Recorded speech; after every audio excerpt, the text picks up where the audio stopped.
Today we're going to try Taco Bell's new steak white hot ranch fries and white hot ranch fries burrito, which is exactly this, but in a tortilla. So I'm not sure how different they're going to be. Probably not much.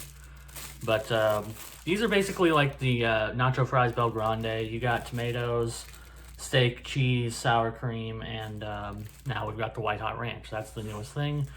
The White Hot Ranch, I'm not sure how white hot it's going to be. That's the real question, is how spicy is this ranch going to be? It's the new sauce. Otherwise, everything is pretty much the same. It's basically, like I said, nachos, fries, Bel Grande with steak. But it's the sauce that makes the difference. So let's give it a shot. They actually gave me a fork. Very nice of them. Let's get a bite of this. Also, once again, I'm wearing the hat because my hair looks terrible. So that's that. I'm gonna make sure I get enough white hot sauce on this so I can really get a good taste of the spice level. That's kind of what I'm most interested in finding out. All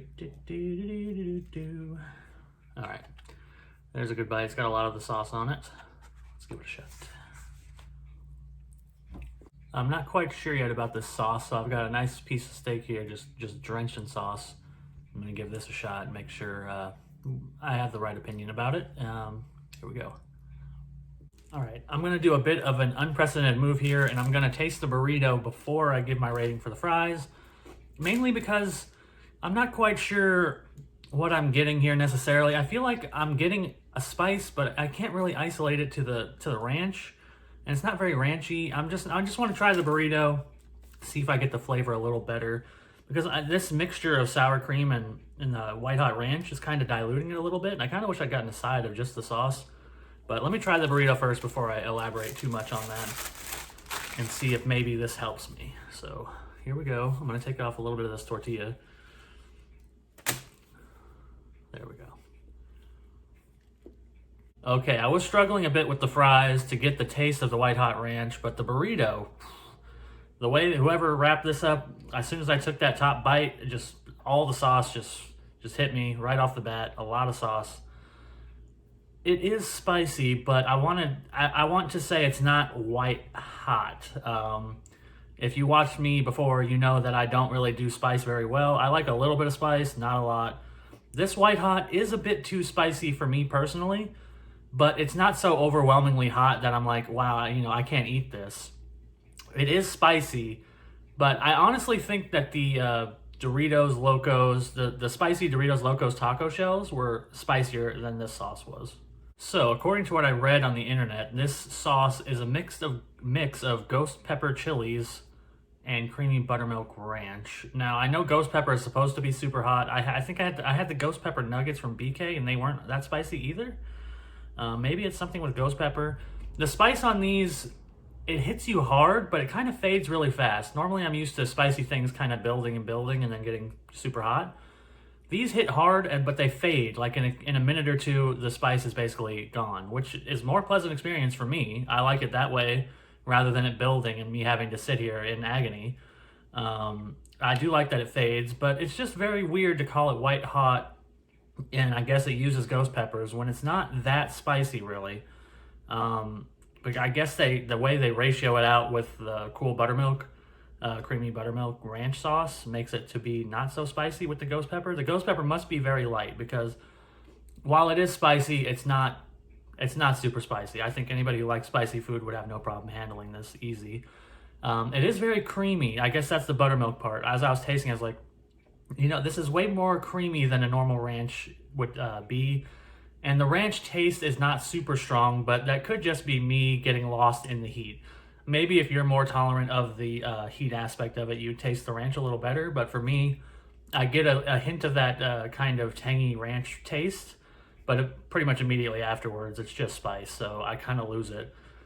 So it kind of just makes it a hot, creamy sauce, basically. Like the flavor is almost irrelevant. It's just kind of a nice, creamy sauce. I like the texture of it, the creaminess of it. That adds a little bit of heat to these nacho fries, and it's very pleasant. For the most part, it's very pleasant. I actually think it works well in this combination. It actually works well with the steak. I generally don't like Taco Bell steak, but I feel like it does kind of highlight it a little bit. It makes, it doesn't overwhelm like a spicy sauce usually would. So for me, that's a positive. But again, it is a little bit too spicy for me personally, but not to where I wouldn't eat this whole thing. But I don't think I'd order it again because it is a little bit on the spectrum of too hot for me. Otherwise, I like the combination of nacho fries, cheese, and steak. What's not to like about that? Except the steak is, whatever. The steak is meh, but it's fine. So overall, I think that this is a good idea, and I think if you like spicy stuff, it's definitely worth a shot. I paid $3.49 for the fries and $3.49, I think, for the burrito. I believe they were the same price, or the burrito might have been $2.99. I do think that the burrito is the inferior form. I ate about half of it. I think that you're better off just eating it with a fork. I don't think you need the extra carbs. It's not like their tortillas are especially good anyway. And it's exactly the same thing, just lesser portions in a tortilla. So the burrito is kind of redundant, but the actual White Hot Ranch fries themselves, pretty good. I would definitely suggest it if you like spicy food. If you don't like spicy food, then don't get it, because it is a little too hot. And that's coming from somebody who doesn't eat a lot of spicy food. So there's that. I guess I'm gonna have to give it a rating now. This is hard.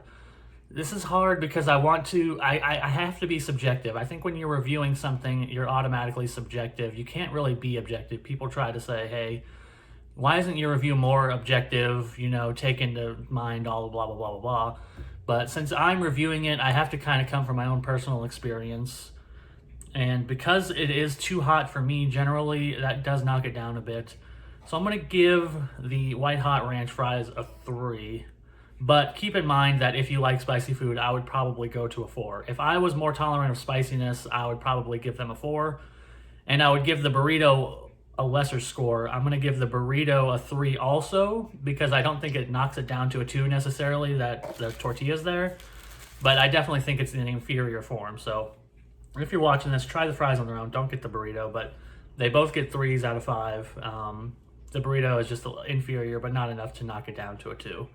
So that's my review of White Hot Ranch fries, White Hot Ranch steak fries, and White Hot Ranch steak fries burrito from Taco Bell, and I'll see you next time.